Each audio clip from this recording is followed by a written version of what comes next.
ഇന്ന് 3 മണിക്ക് SSLC പരീക്ഷാഫലം പ്രഖ്യാപിച്ചു. 99.69% വിജയമാണ് ഉണ്ടായത്. മുൻകൊല്ലത്തേക്കാൾ വിജയ ശതമാനത്തിൽ ഒരു നേരിയ കുറവുണ്ട്.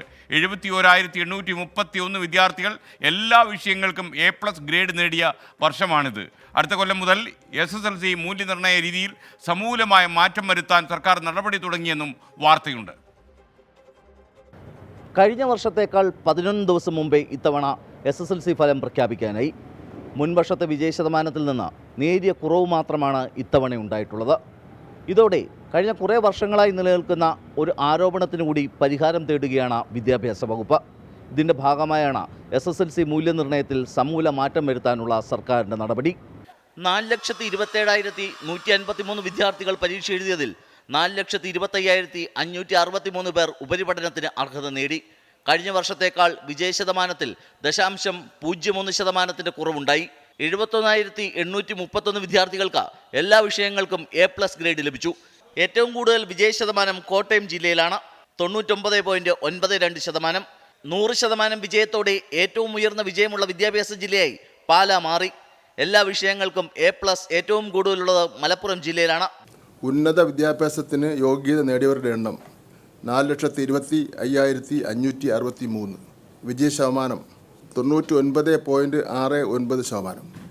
ഏറ്റവും കൂടുതൽ വിദ്യാർത്ഥികൾക്ക് എല്ലാ വിഷയങ്ങൾക്കും A+ കിട്ടിയ വിദ്യാഭ്യാസ ജില്ല മലപ്പുറം, 4,934 വിദ്യാർത്ഥികൾ. SSLC പരീക്ഷാ മൂല്യനിർണ്ണയ രീതിയിൽ സമൂല മാറ്റത്തിനൊരുങ്ങുകയാണ് സർക്കാർ. നിലവിലെ രീതി അനുസരിച്ച് എഴുത്ത് പരീക്ഷയും നിരന്തര മൂല്യനിർണ്ണയവും അടക്കം 30% മാർക്ക് മതി വിദ്യാർത്ഥിക്ക് വിജയിക്കാൻ. എന്നാൽ ഇത് കുട്ടികളുടെ അക്കാദമിക നിലവാരത്തെ സാരമായി ബാധിക്കുന്നുവെന്ന വിലയിരുത്തലിൻ്റെ അടിസ്ഥാനത്തിലാണ് മൂല്യനിർണ്ണയ രീതി മാറ്റാനുള്ള തീരുമാനം. നിരന്തര മൂല്യനിർണ്ണയത്തിനൊപ്പം എഴുത്ത് പരീക്ഷയ്ക്ക് വിജയിക്കാൻ ഒരു നിശ്ചിത മാർക്ക് വേണമെന്ന നിബന്ധന കൊണ്ടുവരും. 2025 മാർച്ചിൽ നടക്കുന്ന SSLC പരീക്ഷയിൽ ഹയർ സെക്കൻഡറിയിൽ നിലവിലുള്ളതുപോലെ എഴുത്ത് പരീക്ഷയിൽ പ്രത്യേക പേപ്പർ മിനിമം ഏർപ്പെടുത്തുന്ന കാര്യം പൊതുവിൽ എല്ലാവരുമായി ആലോചിച്ചുകൊണ്ട് തീരുമാനിക്കുന്നതാണ്. വിദ്യാഭ്യാസ രംഗത്തെ പ്രമുഖർ, അധ്യാപകർ, രക്ഷിതാക്കൾ, പണ്ഡിതന്മാർ ഇവരെല്ലാവരും കൂടി ആലോചിച്ചുകൊണ്ട് തീരുമാനിക്കും. പരീക്ഷയിൽ വിജയിക്കുന്നതിന് ഓരോ വിഷയത്തിനും എഴുത്തു പരീക്ഷയിൽ മാത്രം 30% മാർക്ക് പ്രത്യേകം നേടിയിരിക്കണം. 9ാം ക്ലാസ് വരെ എല്ലാവരെയും വിജയിപ്പിക്കുന്ന സമ്പ്രദായം പുനഃപരിശോധിക്കും. എല്ലാ മേഖലകളിൽ നിന്നുള്ളവരുമായും വിശദമായ ചർച്ച നടത്തിയ ശേഷമാകും അന്തിമ തീരുമാനമെന്ന് മന്ത്രി വി ശിവൻകുട്ടി പറഞ്ഞു. കഴിഞ്ഞ കുറേ കാലമായി വിദ്യാഭ്യാസ വിദഗ്ധർ ആവശ്യപ്പെടുന്ന ഒന്നാണ് മൂല്യനിർണ്ണയ രീതി സമൂലമായി പരിഷ്കരിക്കണമെന്നത്. വിദ്യാഭ്യാസത്തിൻ്റെ ഗുണനിലവാരം വർദ്ധിപ്പിക്കാൻ ഇതിടയാക്കുമെന്നും ഇവർ ചൂണ്ടിക്കാട്ടുന്നു.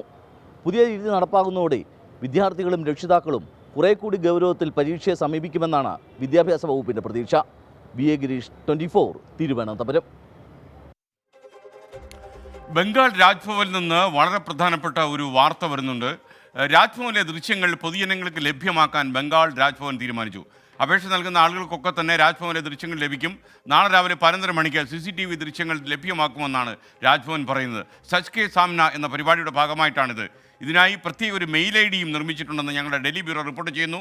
നടപടി ദൃശ്യങ്ങൾ പുറത്ത് പോലീസിന് നൽകുന്നില്ല എന്ന പരാതി ഉയർന്ന പശ്ചാത്തലത്തിലാണ് ബംഗാൾ ഗവർണറുടെ ഈ നടപടി. ഇനി നമുക്ക് കുട്ടികളുടെ പ്രതികരണങ്ങളിലേക്ക് പോവുകയാണ്. മികച്ച വിജയത്തിൻ്റെ ആഹ്ലാദത്തിലാണ് രക്ഷിതാക്കളും വിദ്യാർത്ഥികളും. പ്രതീക്ഷിച്ച അത്രയും മാർക്ക് കിട്ടിയില്ല എന്ന പരിഭവങ്ങളും ചില കുട്ടികൾ പ്രകടിപ്പിച്ചു. പ്രതികരണങ്ങളിലേക്ക്. ഞാൻ ഈ ഒരു നിമിഷം വരെ ഓർത്തില്ല. പെട്ടെന്നാണ് റിസൾട്ട് കണ്ടതും എനിക്കതൊക്കെ ഓർമ്മ വന്നതും. എൻ്റെ അച്ഛൻ കൊച്ചിലെ പറഞ്ഞിട്ടുണ്ടായിരുന്നു, ഇങ്ങനെ നീ നല്ല മാർക്ക് വാങ്ങണം, നമുക്കെല്ലാവർക്കും അഭിമാനം വാങ്ങണം. ഒരു കാഷ്വലായിട്ട് ടോക്കിംഗ് ആയിരുന്നു.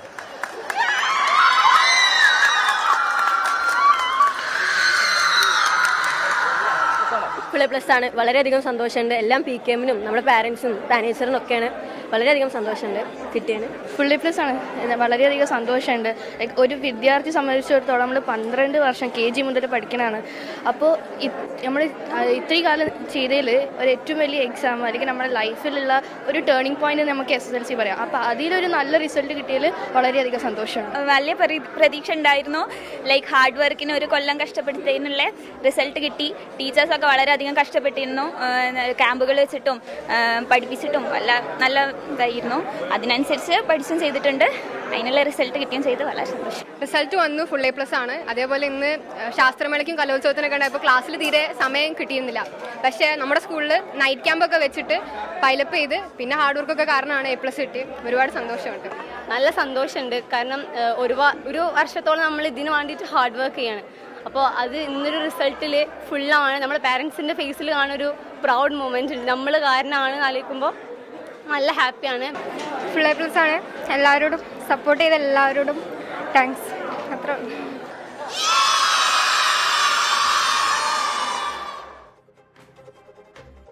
എന്തായാലും വിജയിച്ച കുട്ടികൾക്ക് ആശംസകൾ. അതുപോലെ ചില്ലറ പരാജയമൊക്കെ ഏറ്റുവാങ്ങിയ കുട്ടികൾ വിഷമിക്കേണ്ട. നിങ്ങളോട് ഞാൻ ഒരിക്കൽ കൂടി പറയുന്നു, പരീക്ഷയല്ല എല്ലാറ്റിൻ്റെയും അന്തിമമായ കാര്യം.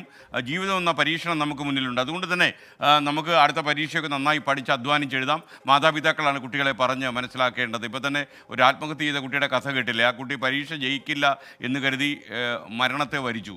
അവസാനം റിസൾട്ട് വന്നപ്പോൾ ആ കുട്ടി വിജയിച്ചിരിക്കുന്നു. അപ്പോൾ അങ്ങനെയുള്ള സംഭവമുണ്ട്. ഇപ്പോൾ ഒരു വാർത്ത വരുന്നത്, ഇന്ത്യയിലെ ടെലികോം വിപ്ലവത്തിൻ്റെ ആചാര്യൻ എന്ന് വിശേഷിപ്പിച്ച Sam Pitroda overseas Congress chairman സ്ഥാനം രാജിവെച്ചു എന്നുള്ളതാണ്.